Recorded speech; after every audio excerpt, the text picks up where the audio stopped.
Nagbabalik po Alexander Lexo Juice para sa update pahinggil kay Maymay Entrata. Maymay Entrata, vaccinated na. Maymay Entrata, kaninang umaga ay pumila para makuha ang kanyang vaccination. Ito po ay ginawa sa Taguig City Vaccination Hub. Ang sabi niya, vaccinated na, tara pa-vaccine ka na din. Maraming salamat po, bakuna sikat, ingatan at bakuna para sa lahat.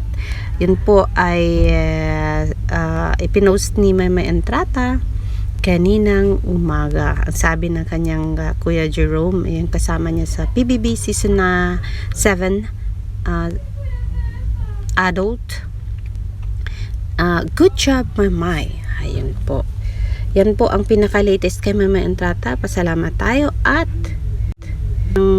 vaccinated ka na ay mahawaan ka man, hindi na masyadong mahirap ang kalagayan mo at medyo light na lang ang dating sa'yo nito or ang tinatawag na asymptomatic. Hayan, congratulations Maymay sa vaccination mo.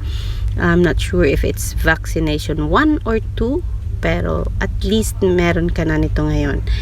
Yan lang po muna, Alexander Lexo Juice. Yan ang update para kay Maymay Entrata. I wonder kung kasama niya si Edward sa kanyang vaccination. But sana si Edward din ay vaccinated na para at least sabay sila.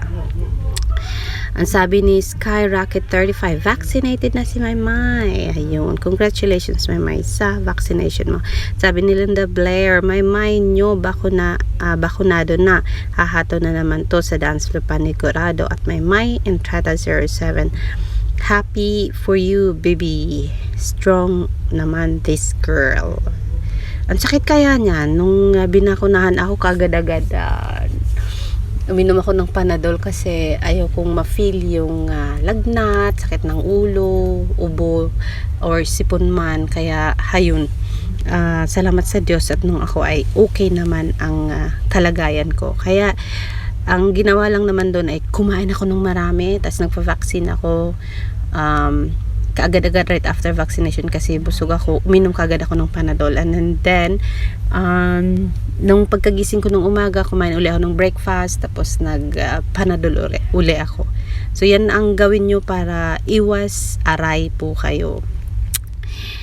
Ayan, ang sabi ni Sabi, hindi ako bash the girl, bias aside. Kahit anong angle, hindi ko talaga makita yung chemistry ng dalawa. Pretty naman si girl. Sa totoo lang, mas bagay pa ata sila ni Barber on screen. Sino kaya si girl? Intriga yan na, Sam or Sab. Anyways, yan po ang latest. Ano ba ang latest kay Edward Barber? Mga ka-Barber, start our day again with our prayer to the Lord to bless and protect Barber Edward and to protect and guide our heart for a happy and contented support. Our supporter, use us, Lord, to inspire others to stay human with empathy to others. Amen. Ooh, may mga ka-Barber na pala itong si Edward na grupo, Edward Barber, bago to, mga ka-Barber. Ganda ng logo, Ikaw na, Edward, ang may ka-Barber. Team Edward John Barber. That one. Team Edward John Barber. Another one. Team Edward John Barber.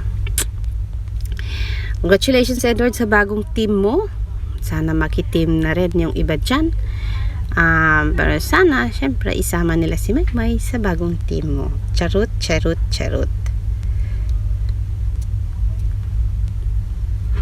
Sabi dito, chill. I hope May still into planned meal service para alaga ang kain niya kahit mag-isa lang siya sa bahay. Nakakatamad kasi mag-cook when you're alone, lalo na pag laging pagod.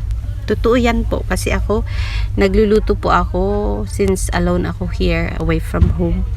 Nagluluto ako good for 2 days or 3 days kasi nga tamad ako magluto at saka ayoko ng maraming trabaho like luto-luto na yan, hindi ko linya. I'm not good at cooking. Kaya, sorry. Sana si Maymay marunong. Sabi ni Joe, vaccinated na si May. Vaccinated na rin si ate ko. Pero ako not yet. Natatakot ako. I don't know. Hindi yan nakakatakot, Joe. Lakas ng loob lang yan. Okay na yan. Okay na yan.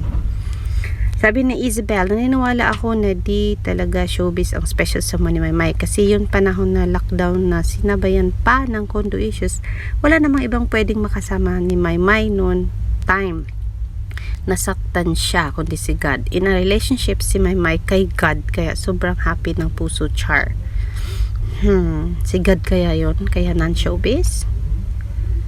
Hindi natin alam. Tayo naman lahat ay karelasyon si God kaya walang problema doon. Mas maganda nga kung karelasyon natin si God, di ba, May? Sige na nga, yan na muna ang update. See you later sa more updates on Maymay and Edward.